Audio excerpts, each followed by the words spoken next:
that from 2017 until 2022, I bought 90 units in real estate. Wow. And in a span of 8 months, I bought my 26 unit, my mobile home park, and my 20 unit, right? So I scaled rapidly, which sounds impressive. I will say it is a lot of work. It's a lot of stress. And sometimes it's not good to scale too fast too, right? So I know a lot of people, you watch on YouTube, right? All bigger pockets. Hey, how I bought 1,000 units in a year. It sounds cool to say, but I know on the back end, they're putting out fires and fires on a daily basis. There's a large team behind it. Real estate's a long-term game. The longer you stay in it, the better you'll do. So for me, because I don't raise money and it's just myself, I'm self-funding everything. But you don't need to go that fast. You don't need to scale as rapidly. You just got to go at a steady pace and just slowly stack up those base hits, right? You don't have to hit home runs every time. My 26 unit, I'd probably call it a home run. Mobile home park to be determined. It would depend on what the sales price is. And the 20 unit, it wasn't what I expected, but hey, instead of hitting a home run, I'll hit like a single or a double and then wait another 3 to 4 years. It'll be a home run. It just was very eye-opening to me that it's sometimes okay to pause and just really reevaluate what your portfolio looks like and see if it aligns with your current lifestyle and kind of aligns with what you want to do moving forward. Wow. That was incredible. Yeah, so much there. I think a couple of things I was thinking about as you were telling your story and your journey, what really saved you probably was those letters, those off-market letters that you sent, getting those off-market deals and buying these properties at a great price really well. And that saved you from this market correction. Like you said, you underwrote with an interest rate elevation, but not to where it was. But yeah, underwrote to 6%. And here we are today. And 6% would be fantastic today. So I think that's something that's really important, making sure we're buying right. And value add is also forgiving, and time in the market is also very forgiving. So I think those were some key points that you hit on with all your deals. You've definitely hit some home runs, hit some singles, hit some doubles, and I have no doubt you're going to hit some more home runs in the future. What's the end game for you when it comes to real estate, or what's your ultimate goal with real estate? Yeah. And to backtrack a little bit, if you buy off-market deals with equity day one and have the ability to raise the rents through renovation, you'll never lose, right? That is your safety net and your cushion in you playing defense, right? So even despite every worst possible condition, I can still get at least my renovation costs back. So I really wanted to hit that point home. But for me, basically my end game is, so I guess what I didn't mention was when I scaled massively in real estate is actually when I got laid off in pharmacy. I got laid off from a hospital job during COVID, and that's counterintuitive, right? You would think that during COVID, you would need healthcare professionals the most. They're calling us heroes. You remember all those campaigns. Look at the doctors, nurses, usually get the most media press, but healthcare people were heroes. But it was me. I was collecting unemployment. And I unfortunately left a little sour taste in my mouth because I'm like, man, I thought healthcare was supposed to be stable. But in a weird way, that's when I really scaled rapidly in real estate because I had a little more free time, right? To be able to do that. But basically my kind of end goal is, to be honest, it was initially, if you asked me a couple of months ago, to hit 20K a month in passive income.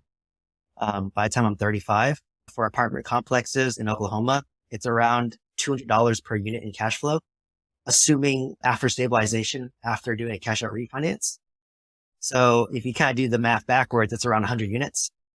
Assuming I sell my mobile park, I'll have 50 units. So I'll probably get around 10K a month in passive income. But that my goal was to make 20K a month to replace my day job and basically be able to have the option to retire early. But I think given the market is not as great at the recession, I think it makes sense to just continue to work. So I changed my mindset a bit about early retirement. I'm okay with continuing to work longer as a pharmacy director for as long as I need to do, but still scaling my real estate slowly. And then obviously scaling social media on the side as well. So I think because during a recession, you want to have extra money because then you want to pounce on deals, right? When deals become available, and they will be, creative finance doesn't make a huge comeback because I'll be honest, after my experience doing this cash out refinance with a bank that I have an existing relationship with, I never want to deal with a lender again. I just want to go off market, direct to seller. Let's make it win-win for both of us. So I think it's going to make a huge comeback. So my next deal, the dust settles for me a little bit, aka I've stabilized my 90 unit portfolio. Then I'm going to start trying to get creative finance deals and use my same lettering campaign that I did and be really picky about what deals I get. I think just going through what I did gave me a lot of clarity in terms of how I want to invest moving forward. I just want to scale in Oklahoma City and just do small apartment complexes and gradually buy one or two every 2 or 3 years. And you can just stack that, right? Imagine you buy a 20 unit apartment complex every 3 years. In 10 years, you have 60 units and you're doing cash out refinance on each one every 3 years. Your snowball of money is going to stack up. So eventually you go from a 20 unit to a 40 unit to an 80 unit. And honestly, that's way more wealth than you'll need just to leave your day job and to have a pretty good lifestyle that is pretty carefree, I'd say. Yeah, absolutely. I have no doubt you're going to get to that 20K a month and probably really soon at the pace that you're going. And when you do, let's have you back on because I want to hear how you did it. Because this has been awesome, man. It's been so much value. You mentioned social media and we've also talked about your podcast. Do you mind sharing with the audience how they can reach you, a little bit more about your podcast and then your awesome multifamily mentorship and academy that you have? Yeah, so you can reach to me at Stephen D. Nguyen on YouTube and then on Instagram, TikTok, LinkedIn, all the other socials. It's Making Multifamily Money. I give you a link to my link tree, which actually has all my links. And then I actually host weekly mastermind sessions every Wednesday, or no, I moved, but it used to be every Wednesday at 7 p.m. They're now on Saturdays at 10 a.m. Pacific time. And it's actually a free mastermind group where I just kind of do a little teaching. And then at the end, I do a Q&A session. So it's free for anyone who's interested in wanting to learn about multifamily, or maybe they own a bunch of single family and want to transition to multifamily, or just like to learn and be surrounded by like-minded people. I do offer this session where I do record it, upload it to YouTube. But as you mentioned, I do have a podcast as well. You're on one of my episodes for that, but just looking to bring on others to selfishly for me to learn about other asset classes and to get the shiny object syndrome out of my system through other people. So I'm living through assisted living through you. As you kind of mentioned, I do have a Making Multifamily Money mentorship. So I just compiled this mentorship program. It's a course lecture based, combined with we have weekly sessions where you can come on and ask me questions, do a Q&A. But I really condensed my 6 years of real estate experience, all of the pains I went through buying 90 units of real estate and condensing it, all that into a course and a mastermind where you my mistakes. As I mentioned earlier in my story, I spent $7,000 trimming trees, $10,000 fumigating for bed bugs, and made every single mistake under the moon. So if my mastermind can help you reduce one mistake, it essentially pays for itself. And for me, I'm actually the operator and the owner. So I know the weeds, right? When you invest with a syndicator, usually you're just talking to the marketing guy who knows nothing about how to operate the deal. He just is pitching, unfortunately, a pitch deck that they memorized. I'm sure you heard a lot, Alex, Oh, yeah. being a physician. And they just say the cookie cutter thing. Oh, we love mobile home parks. Oh, we love this market. Oh, we love this, Yeah. but they don't talk about the reality of it.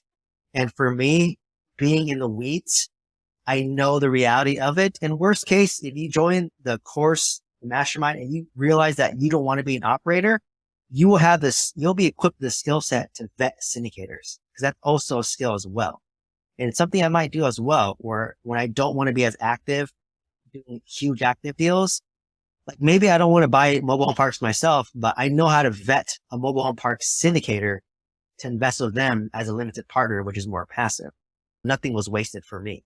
So worst case is you learn how to vet a syndicator, or you just realize that, hey, real estate's not for me. And once again, if you mess up in real estate, you'll lose a lot more than what you invest in terms of your own self-education. I'm a pretty big proponent of self-education. It helped me scale to where I am today, and it helped me be accountable. I'm a really big proponent for it, being a pharmacist. And as a doctor, we do something called layered learning, right? Where as a first year resident, you're learning from a second year resident. The second year resident learns from a third year resident. The third year resident learns from an attending. Same thing with the mastermind. You're just learning from someone like me who's one step ahead of you, where I'm literally in the weed of doing a cash out refinance of apartment complex, so that if you're 6 months behind me, you will know all the pitfalls ahead of time, right? Yeah. And know how to navigate that, as well as leveraging your resources. So it's nice to know that you're not alone. that you have someone to bounce ideas off of. Because believe me, even me, like when you're under the stress, you don't sometimes make the best decisions. So it's even nice to bounce things off even my mentorship students to say, hey, remember, this is what you taught us. Why aren't you doing what you taught us? That's what's been really rewarding for me. It's just to really share my knowledge and teach back and help others achieve financial freedom through real estate. That's awesome. Yeah, and it's very evident talking with you just how incredible of a teacher that you are and the willingness that you have to share and to teach others and to pull others up with you and get them that next step up in their journey, like you said. Yeah, guys, if you want to grow, if you want to scale rapidly, if you want to learn from one of the best, check out the, gosh, I just blanked on the name. I'm sorry, the Multifamily Mentorship. And check out the Multifamily Mentorship, join it, and I guarantee you're going to grow just dramatically, not only in your real estate life, but also in your personal life. Because I know Stephen well, he's a great guy, and it's just going to be so impactful for all aspects. So make sure you join Multifamily Mentorship. Well, Stephen, want to be respectful of your time. Really appreciate you coming on the show. This has been awesome. I've learned so much, and we're going to have you on again once you hit 20K a month in passive income here soon. Yeah, definitely excited, but happy to come on sooner if it takes me a little bit too long. Absolutely. No rush at all. No rush at all.